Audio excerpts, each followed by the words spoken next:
Welcome students. हमने इस पर बात कर ली थी, मतलब ये पूरा क्वेश्चन हमारा कंप्लीट हो गया था। लास्ट क्वेश्चन शायद हमारा ये वाला था। ठीक है, इस क्वेश्चन को कंप्लीट करने के बाद हेडिंग डालो, पदार्थों में चुंबकीय गुणों की व्याख्या। पदार्थों में चुंबकीय गुणों की व्याख्या।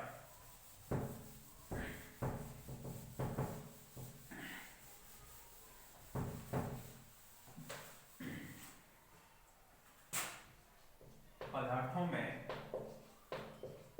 चुंबकीय गुणों की व्याख्या। 12th वाला ही टॉपिक है, 12th में पढ़ा हुआ है आपने ये चुंबकीय गुणों की व्याख्या। यानी कि चुंबकीय गुणों के आधार पर हम मेनली कोई भी पदार्थ है उस पर हम मैग्नेटिक फील्ड बाहर से लगा रहे हैं। कोई भी पदार्थ है, ये है, इस पर बाह्य हम मैग्नेटिक फील्ड लगा रहे हैं। उसके आधार पर उसके गुणों को हम देखेंगे। उस आधार पर मेनली जो पदार्थ है उनको 3 भागों में बांटते हैं हम, प्रतिचुंबकीय, अनुचुंबकीय और लो चुंबकीय। पहले एक बार पूरा देख लेते हैं इनको और उसके बाद हम बात करेंगे लो चुंबकीय के बारे में। ठीक है, तो सबसे पहले हम देखते हैं प्रतिचुंबकीय। तो प्रतिचुंबकीय पदार्थ क्या होंगे कि कोई भी पदार्थ है प्रतिचुंबकीय कहलाएगा यदि उस पर हमने कोई भी मैग्नेटिक फील्ड है वो बाहर से आरोपित किया। इस पर हमने मैग्नेटिक फील्ड लगाई तो मैग्नेटिक फील्ड की जो लाइंस हैं इसमें से होकर गुजरेंगी नहीं, इससे प्रतिकर्षित होंगी। ठीक है, इस तरह से मैग्नेटिक फील्ड की जो लाइन है वो इस तरह से गुजरेंगी इसमें से।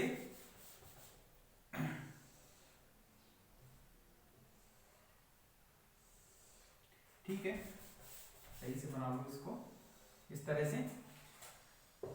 N2S होती है तो बाहर से हमने मैग्नेटिक फील्ड लगाया तो वो चुंबकीय बल रेखाएं प्रतिचुंबकीय पदार्थ से प्रतिकर्षित होंगी, मतलब उसमें से होकर गुजरेंगी नहीं, तो वो कहलाएंगे प्रतिचुंबकीय पदार्थ। प्रतिचुंबकीय पदार्थों के लिए उसके लिए हमने चुंबकीय पारगम्यता का मान पढ़ा था, म्यू आर का मान। तो म्यू आर का मान उनके लिए चुंबकीय पारगम्यता म्यू आर का मान कितना होता है इसके लिए 0 से इस तरह से नेगेटिव होगा, -1 से 0 के बीच में होता है। किसका मान? म्यू आर का मान। ठीक है, ऋणात्मक होगा, मतलब लिख सकते हैं हम ऋणात्मक होगा क्योंकि उसमें से होकर गुजर नहीं रही है, इसलिए ऋणात्मक होगा। ये नहीं थी, चुंबकीय प्रवृत्ति थी, सॉरी। म्यू आर का मान तो ग्रेटर देन 0 था, वो तो लेस देन 0 हो ही नहीं सकता। म्यू आर ग्रेटर देन 0 था, यानी कि धनात्मक और ये 0 से 1 के बीच में हुआ करता था। तो इस तरह से लिख सकते हैं इसको 0 से 1 के बीच में। फिर इसके लिए बात करते थे, वो कितना होता था? म्यू आर का मान ग्रेटर देन 1, म्यू आर का मान ग्रेटर देन 1। और इसके लिए अगर हम बात करें, इसके लिए म्यू आर का मान वेरी वेरी ग्रेटर देन 1 होता था। तीनों के लिए हमने बात कर ली थी, धनात्मक व अत्यल्प, इसके लिए धनात्मक व अधिक, धनात्मक व अधिक। ठीक है, और इसके लिए कैसा होता था? धनात्मक तो होता ही था, धनात्मक एवं अत्यधिक होता था। ठीक है, इस तरह से हमने तीनों में कंपैरिजन कर लिया इसमें। दूसरा था चुंबकीय प्रवृत्ति, यानी कि काई का मान। तो काई और म्यू आर में संबंध होता है, जिस तरह से एप्सिलॉन आर इक्वल टू होता है 1 प्लस काई, इसी तरह से म्यू आर इक्वल टू भी होता है 1 प्लस काई।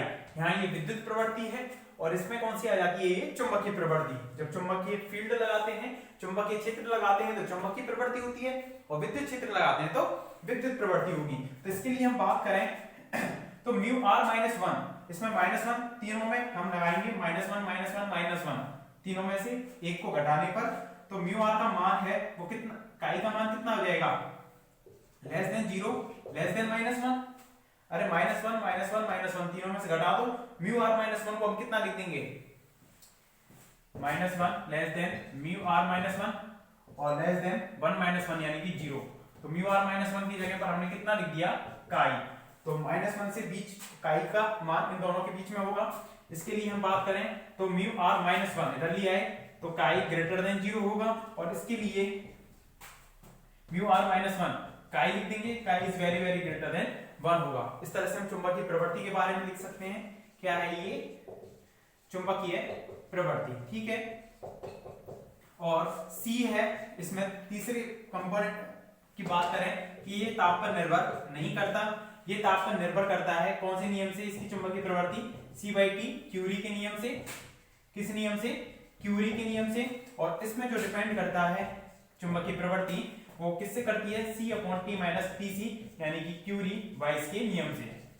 इस चीज को हम पहले पढ़ चुके हैं, क्यूरी बाइस के नियम से। तो प्रति चुंबकीय पदार्थ हैं, उनमें से ऊपर चुंबकीय बल रेखाएं नहीं गुजरेंगी। अनुचुंबकीय पदार्थ हैं, इसमें से अगर हम पदार्थ में से इस पदार्थ में से यदि हम चुंबकीय बल रेखाओं को गुजारें तो चुंबकीय बल रेखाएं हैं वो इस पदार्थ में से होकर गुजर जाएंगी। इस तरह से चुंबकीय बल रेखाएं इस पदार्थ में से होकर गुजरेंगी, मतलब चुंबकीय बल रेखाओं को ये आकर्षित कर रहा है अनुचुंबकीय पदार्थ। और लोह चुंबकीय पदार्थ में क्या है कि इसमें अगर हमने चुंबकीय क्षेत्र लगाया तो चुंबकीय बल रेखाएं इसमें से होकर गुजर जाएंगी, लेकिन अगर हमने चुंबकीय क्षेत्र को हटा दिया तो उसमें कुछ ना कुछ चुंबकीय गुण रह जाते हैं। उन पदार्थों को हम बोलते हैं लोह चुंबकीय। इसमें तो क्या है कि हमने बाह्य चुंबकीय क्षेत्र बी वेक्टर को यदि हटा दिया यहां से तो वो पुनः अपनी प्रारंभिक अवस्था में पहले पदार्थ जैसा था वैसे ही आ जाएगा, लेकिन लोह चुंबकीय पदार्थों में वो पुनः अपनी प्रारंभिक अवस्था में नहीं आता। जैसे कि एक चुंबक के पास आप आलपिन को ले जाना, थोड़ी देर लगाकर रखना उसको, अब उस आलपिन को लोहे की वस्तु के पास ले जाना तो वो उस लोहे की वस्तु से जाकर क्या हो जाएगी? चिपक जाएगी। तो ये उसमें जो पदार्थ है वो कौन सा है?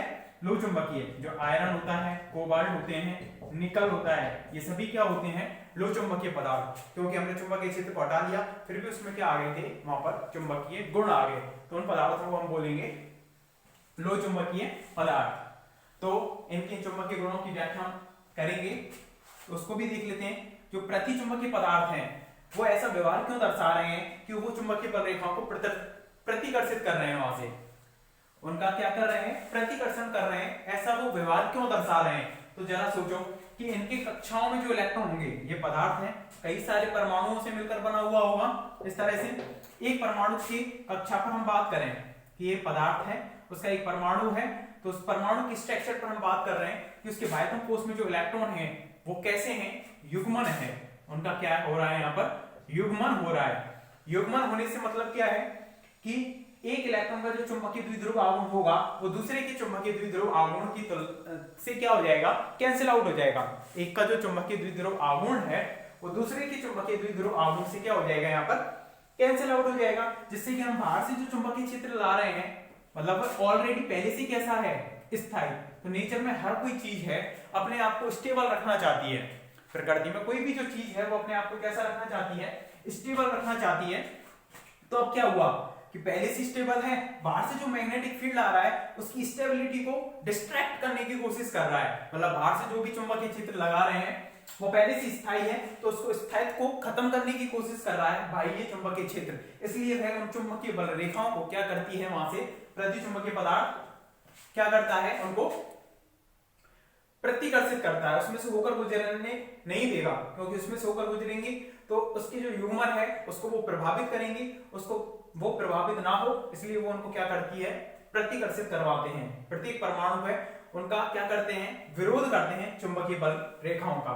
अनुचुंबकीय पदार्थों में क्या होता है कि इसमें जो परमाणु है, परमाणु के आंतरिक कोश का जो इलेक्ट्रॉन है वो युग्मित नहीं रहता, मतलब कैसा रहता है? वो अयुग्मित रहता है।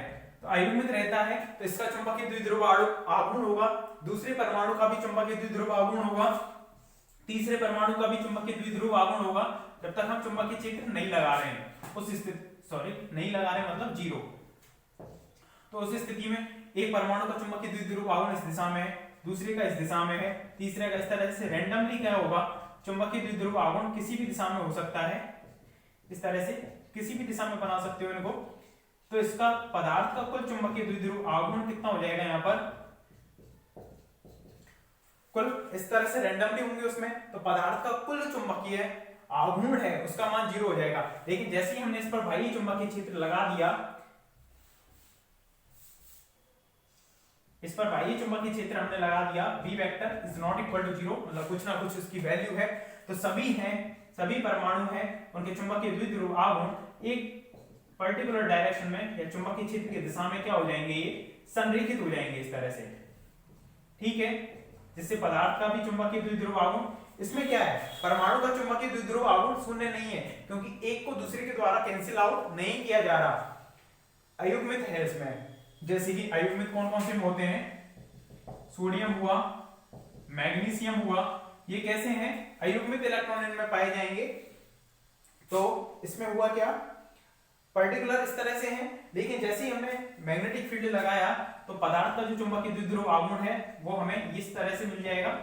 अब इसमें हुआ क्या, चुंबकीय क्षेत्र लगाया तो हमें चुंबकीय द्विध्रुव आघूर्ण इसका मिला, मतलब इसमें चुंबकीय गुण क्या हो गया, चुंबकीय द्विध्रुव आघूर्ण से मतलब क्या है, चुंबक बनने से, मतलब अब पदार्थ में टोटल क्या बन गई, चुंबक बन गई। अब उसको निरस्त एक दूसरे से नहीं किया जा रहा कि इसके द्वारा इसका निरस्त हो गया, इस तरह से नहीं, क्योंकि सभी एक ही डायरेक्शन में। और यदि इसमें से चुंबकीय क्षेत्र को हटा लिया तो फिर से इसी अवस्था को प्राप्त कर लेंगे। कौन से पदार्थ, अनुचुंबकीय पदार्थ। अब बात करते हैं हम लोह चुंबकीय पदार्थों पर। लोह चुंबकीय पदार्थों की जो गुणों की जो व्याख्या है उसके लिए एक थ्योरी दी जाती है, डोमेन सिद्धांत या डोमेन थ्योरी। डोमेन थ्योरी यानी कि क्षेत्र सिद्धांत बोल सकते हो या डोमेन सिद्धांत ही बोलते हैं हिंदी में भी इसको, डोमेन सिद्धांत। डोमेन का मतलब होता है क्षेत्र, फील्ड।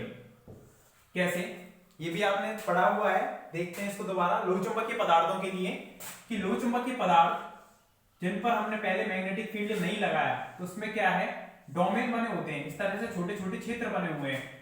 इसमें जितने भी परमाणु हैं उनका चुंबकीय द्विध्रुव आघूर्ण इस दिशा में है, इसका चुंबकीय द्विध्रुव आघूर्ण इस दिशा में है, ठीक है, इसका इस दिशा में है, इस तरह से मान लिया, और इसका इस दिशा में है।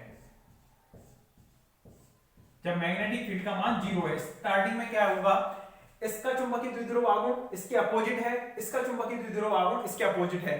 तो टोटल पदार्थ का, परमाणु का नहीं, ध्यान रखना, परमाणु का चुंबकीय द्विध्रुव आघूर्ण 0 नहीं है, लेकिन पूरे पदार्थ पर हम बात करें, पदार्थ में कई सारे परमाणु हैं, ये रहा ये रहा ये रहा, सभी परमाणु हैं, उनके चुंबकीय द्विध्रुव आघूर्ण को हम इस रेखा से रिप्रेजेंट कर रहे हैं कि कौन सी डायरेक्शन में। तो इनके द्वारा इनका निरस्त हो गया, इनके द्वारा इनका निरस्त हो गया, मतलब पर्टिकुलर एक का एक से नहीं हो रहा था, इसका इससे हो रहा था, इस तरह से नहीं हो रहा है, यहाँ पर डोमेन के द्वारा हो रहा है, मतलब क्षेत्र के द्वारा, कि एक क्षेत्र का पूरा इफेक्ट दूसरे क्षेत्र के द्वारा क्या कर दिया गया है, निरस्त कर दिया गया है, कैंसिल कर दिया गया है, ठीक है।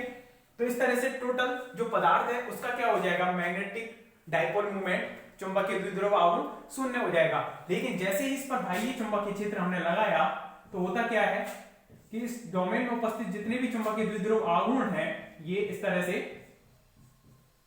चुंबकीय द्विध्रुव आघूर्ण है, सभी की सभी कौन सी डायरेक्शन में संरेखित हो जाते हैं, अलाइन हो जाते हैं। जो भी हमने चुंबकीय क्षेत्र लगाया है बी वेक्टर उसकी दिशा में नॉट इक्वल टू 0 है, उस दिशा में क्या हो जाएंगे, सारे के सारे यहाँ पर संरेखित हो जाएंगे इस तरह से। तो जिससे पदार्थ का चुंबकीय द्विध्रुव आघूर्ण यहाँ पर 0 नहीं रहता, मतलब कुछ ना कुछ उसकी वैल्यू प्राप्त होगी। और हमने यदि इस मैग्नेटिक फील्ड को लगाने के बाद हटा लिया तो होता क्या है, हटा लिया, जैसे हमने आल्पिन है, आल्पिन की पहले स्थिति ऐसी थी, उसमें जो परमाणु है उन परमाणु की चुंबकीय द्विध्रुव आघूर्ण इस तरह से बने हुए हैं। जब हमने चुंबकीय क्षेत्र लगाया तो उसमें ये हुआ, मतलब वो भी एक तरह से मैग्नेट बन गई चुंबकीय क्षेत्र में रहते हुए। चुंबकीय क्षेत्र को हटा लिया तो उस स्थिति में क्या होगा, ये तो अपनी मान के चलो ये तो क्या रहा, अपनी प्रारंभिक अवस्था में आ गए, अपोजिट डायरेक्शन में आ गए इस तरह से, ठीक है। लेकिन ये वाले अपनी डायरेक्शन में नहीं आ पाए, इस तरह से नहीं हो पाए ये इंक्लूड, ये इसी दिशा में बने रहे, जबकि ये वाले तो अपोजिट हो गए चुंबकीय क्षेत्र को हटाने पर। तो इसके द्वारा इसका तो कैंसिल आउट हो गया, ठीक है, लेकिन ये एक दूसरे को कैंसिल आउट नहीं कर पा रहे हैं क्योंकि एक ही दिशा में बने हुए हैं। तो उस चुंबकीय क्षेत्र को हटाने पर, उस चुंबकीय क्षेत्र को हटाने पर भी उसमें कुछ ना कुछ चुंबकीय गुण रह जाएंगे। उन पदार्थों को हम बोलेंगे कौन से पदार्थ, लोह चुंबकीय पदार्थ, फेरोमैग्नेटिक। तो लिखें इसमें पदार्थों के चुंबकीय गुणों की व्याख्या, हेडिंग डालकर इसमें लिखें पदार्थों के चुंबकीय गुणों के आधार पर, पदार्थों के चुंबकीय गुणों के आधार पर इन्हें मुख्यतः, पदार्थों के चुंबकीय गुणों के आधार पर इन्हें मुख्यतः 3 भागों में बांटा गया है। तीनों के नाम लिख दो, प्रतिचुंबकीय, अनुचुंबकीय, लोह चुंबकीय, और फर्स्ट को हेडिंग बना दो प्रतिचुंबकीय।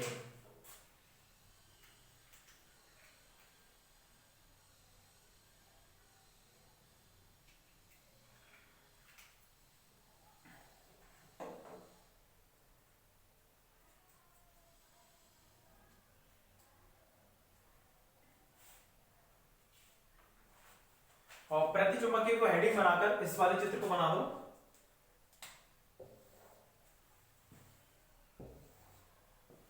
इस वाले चित्र को बनाओ, प्रतिचुंबकीय वाले को। उसमें से होकर चुंबकीय बल रेखाएं नहीं गुजरेंगी, ध्यान रखना, उसके ऊपर से गुजरेंगी। इस तरह से बनाना, बाहर से निकालते हुए बनानी है बल रेखाएं।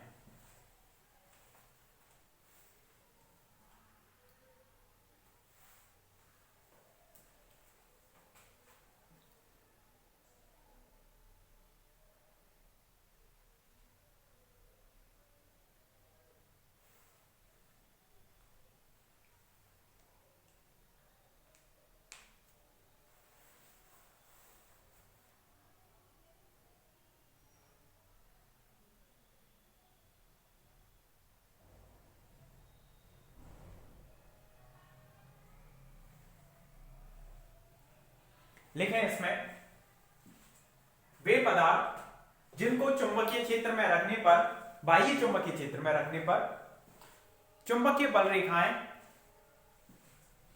वे पदार्थ जिनको बाह्य चुंबकीय क्षेत्र में रखने पर चुंबकीय बल रेखाएं इनमें से होकर नहीं गुजरती हैं, चुंबकीय बल रेखाएं इनमें से होकर नहीं गुजरती हैं, प्रतिचुंबकीय पदार्थ कहलाते हैं, प्रतिचुंबकीय पदार्थ कहलाते हैं।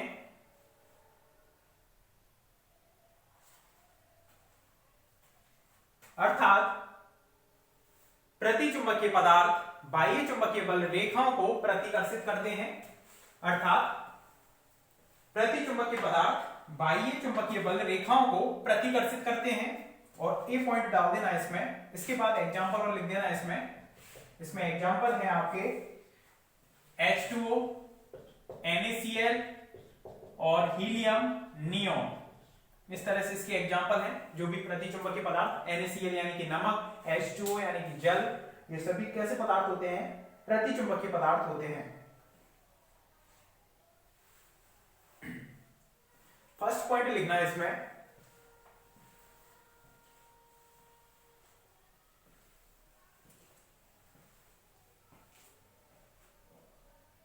फर्स्ट पॉइंट लिखना, प्रतिचुंबकीय पदार्थों के लिए चुंबकीय पारगम्यता का मान, प्रतिचुंबकीय पदार्थों के लिए चुंबकीय पारगम्यता का मान धनात्मक एवं अत्यल्प होता है, धनात्मक एवं अत्यल्प होता है।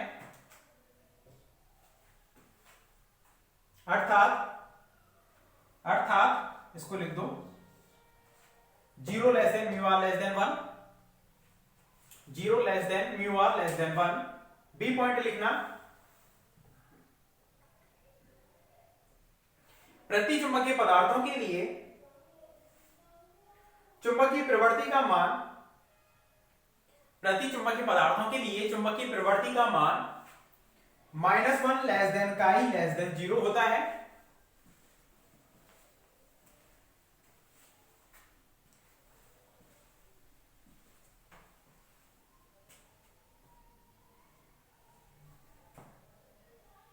सी पॉइंट लिखना, इन पदार्थों की चुंबकीय प्रवृत्ति ताप पर निर्भर नहीं करती है,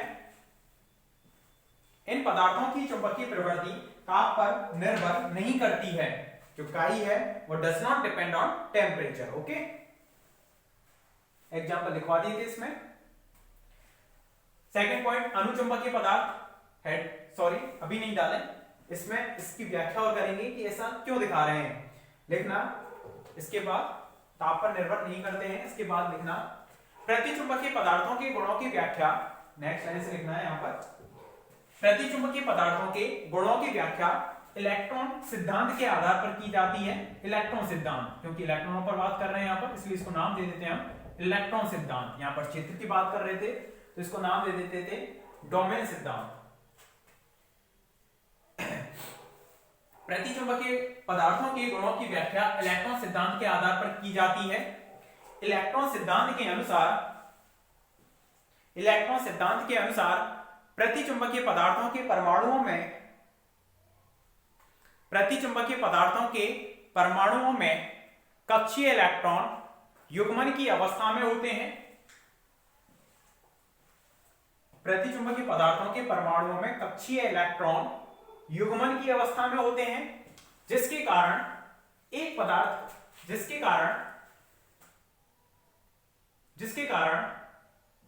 एक इलेक्ट्रॉन का चुंबकीय द्विध्रुव आघूर्ण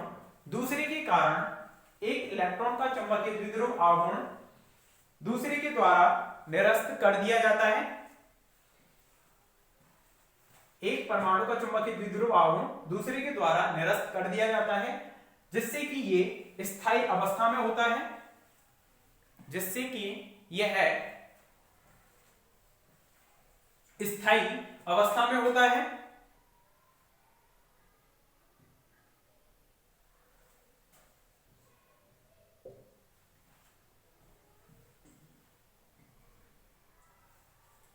जिससे कि यह स्थायी अवस्था में होता है।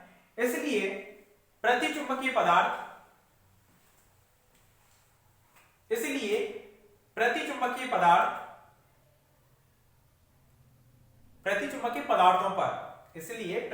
पदार्थों पर बाह्य चुंबकीय क्षेत्र लगाने पर ये उन चुंबकीय बल रेखाओं को प्रतिकर्षित करते हैं ताकि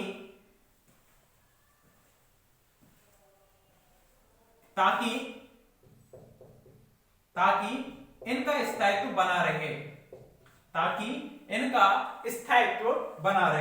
ठीक है, इस तरह से हमने प्रतिचुंबकीय गुणों की व्याख्या कर दी, पदार्थों के गुणों की। अब डालो सेकंड पॉइंट, अनुचुंबकीय पदार्थ।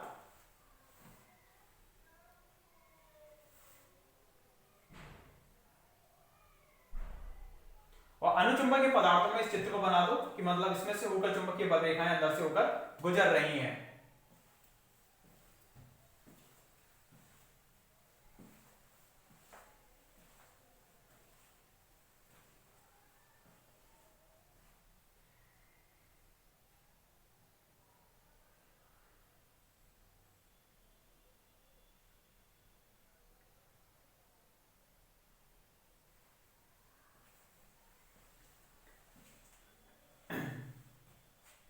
लिखना, अनुचुंबकीय पदार्थ वे पदार्थ होते हैं जिनको बाह्य चुंबकीय क्षेत्र में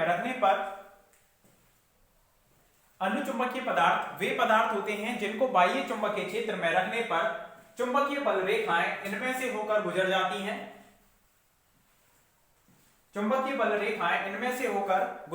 हैं एवं चुंबकीय बल रेखाओं को हटाने पर पदार्थ पुनः अपनी प्रारंभिक अवस्था में आ जाता है। चुंबकीय बल रेखाओं को हटाने पर पदार्थ पुनः अपनी प्रारंभिक अवस्था में आ जाता है।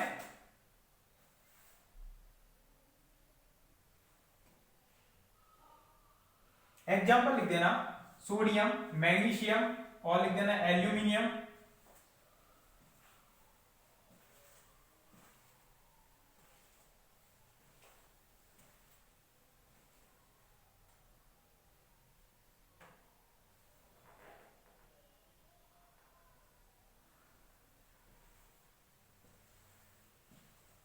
इसमें स्मॉल ए पॉइंट डालो और लिखें, अनुचुंबकीय पदार्थों के लिए चुंबकीय पारगम्यता का मान धनात्मक एवं अधिक होता है।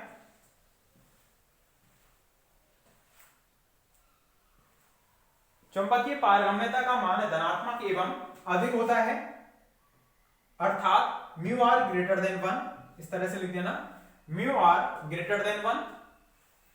बी पॉइंट डालना,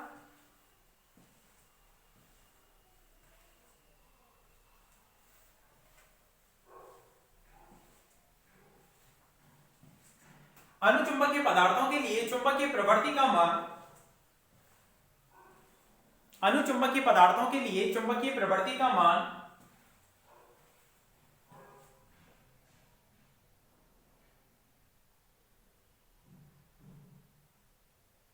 काई ग्रेटर देन 0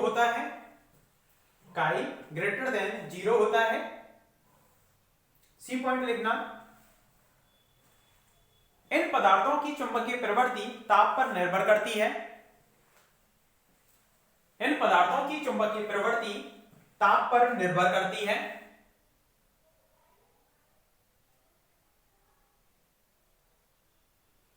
इन पदार्थों की चुंबकीय प्रवृत्ति ताप पर निर्भर करती है एवं ताप पर निर्भरता को क्यूरी के नियम के द्वारा दिया जाता है। एवं ताप पर निर्भरता को क्यूरी के नियम के द्वारा दिया जाता है। यहां पर ताप पर डिपेंड नहीं कर रही थी, यहां पर ताप पर डिपेंड कर रही है। वो कर रही है, वो किस फॉर्मूले पर कर रही है? वो क्यूरी के नियम से, यानी कि इनवर्सली प्रोपोर्शनल। टेम्परेचर बढ़ाएंगे तो उसकी जो चुंबकीय प्रवृत्ति है वो घटेगी। आप कभी मैग्नेट को गर्म करके देखना, एक मैग्नेट को पहले लोहे पर जाकर चिपकाना, एक मैग्नेट को लेकर आना बाजार से जो सॉलिड रूप में इस तरह से आती है, उस पर N और S लिखे रहते हैं। कभी उसको गर्म करके देखना, थोड़ी देर गर्म करना गैस पर, तो क्या होगा, थोड़ी देर बाद अब उसको लोहे पर जाकर चिपकाना। अब पहले जो तीव्रता से जितनी टाइटली वो उस पर अट्रैक्ट हो रही थी, अब नहीं हो रही होगी। उसके चुंबकीय गुण कम हो जाते हैं गर्म करने पर, यहां पर भी कम हो जाते हैं और उसमें भी कम हो जाएंगे। ठीक है, सी में लिख दिया क्यूरी के नियम के द्वारा दी जाती है, अर्थात chi equal to C upon T. जहां सी के बारे में लिख देना, जहां सी क्यूरी नियतांक है। क्या है? क्यूरी नियतांक। आगे लिखें इसमें नेक्स्ट लाइन से, अनुचुंबकीय पदार्थों में परमाणु के आंतरिक कोश के इलेक्ट्रॉन, अनुचुंबकीय पदार्थों में परमाणु के आंतरिक कोश के इलेक्ट्रॉन अयुग्मित अवस्था में होता है। आंतरिक कोश का इलेक्ट्रॉन अयुग्मित अवस्था में होता है, जिससे कि प्रत्येक परमाणु का चुंबकीय द्विध्रुव आघूर्ण होता है, क्योंकि इसको कैंसिल करने वाला कोई दूसरा नहीं है, इसलिए प्रत्येक परमाणु का चुंबकीय द्विध्रुव आघूर्ण होता है। देखें,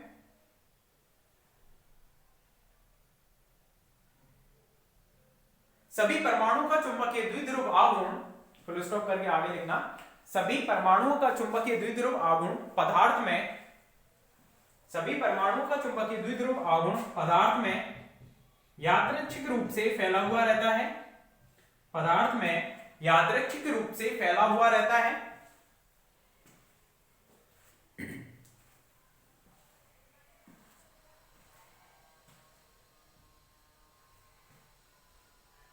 यादृच्छिक रूप से फैला हुआ रहता है।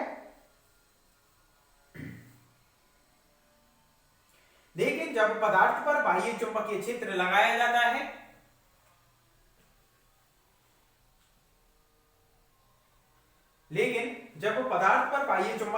लगाया जाता है, तो सभी परमाणुओं का चुंबकीय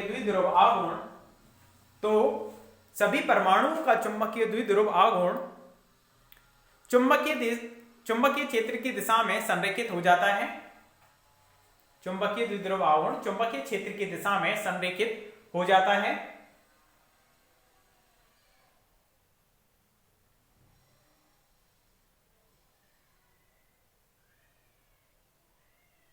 अतः चुंबकीय क्षेत्र लगाने से पहले पदार्थ का कुल चुंबकीय आघूर्ण शून्य होता है। पदार्थ का कुल चुंबकीय आघूर्ण शून्य होता है, जबकि चुंबकीय क्षेत्र लगाने के बाद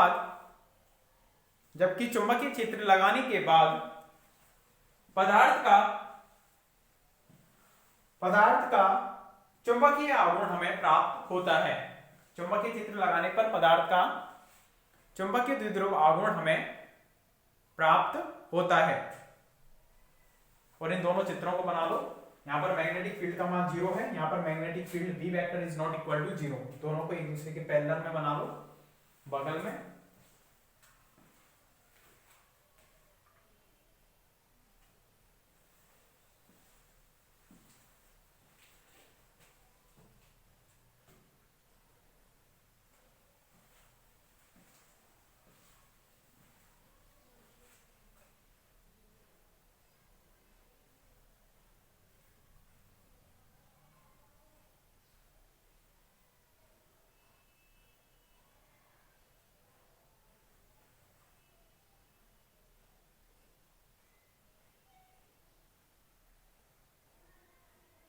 ठीक है, इसके बाद थर्ड हेडिंग डाल देना लो चुंबकीय, और लो चुंबकीय को हम बात करेंगे नेक्स्ट लेक्चर में। समझा तो दिया है, लिखाना है, ठीक है, इसे लिखेंगे नेक्स्ट लेक्चर में। Thank you.